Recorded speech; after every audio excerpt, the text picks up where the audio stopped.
এই সীমান্তে ভারতীয় বিএসএফ দ্বারা নির্মমভাবে খুন করা হয়। আসসালামু আলাইকুম প্রিয় পঞ্চগড়বাসী, আমরা দেশ গড়বার লাগি জুলাই পদযাত্রা শুরু করছি।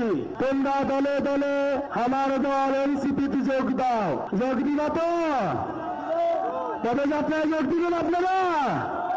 সারা দেশে জাতীয় নাগরিক পার্টি এনসিপির উদ্যোগে এই জুলাই মাসে শুরু হয়েছে দেশ গড়তে জুলাই পদযাত্রা। প্রিয় পঞ্চগড়বাসী, 2024-এর জুলাই গণ অভ্যুত্থানে আমরা একটি স্বৈরাচার ফ্যাসিস্ট সরকারের পতন ঘটিয়েছিলাম। ইনশাআল্লাহ আমরা একটা নতুন রাজনীতির উদ্দেশ্যে সংগঠিত হয়েছি।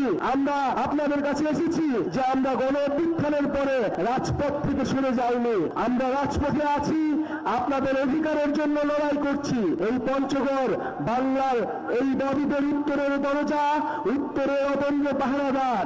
কিন্তু আমরা দেখি এই সীমান্তে ভারতীয় বিএসএফ দ্বারা আমাদের বাংলাদেশিদের নির্মমভাবে খুন করা হয়। এই সীমান্তে হত্যাকাণ্ড এই 50 বছরেও কোন সরকার বন্ধ করতে পারে নাই। প্রিয় বন্ধুগণ, এখন আমরা দেখছি যে এই বর্ডার থেকে ভারত থেকে অবৈধ অভিবাসী বলে পুশিং করা হচ্ছে।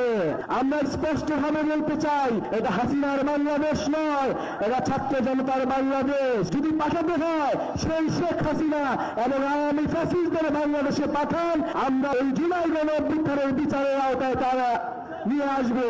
কিন্তু বন্ধুগণ, আমরা কোনোভাবে এই পুশিং যদি চলতে থাকে আমরা মেনে নেব না। আমরা বাংলাদেশিরা ধর্ম বর্ণ নির্বিশেষে এই ভারতের এই আগ্রাসনের বিরুদ্ধে ঐক্যবদ্ধ আছি।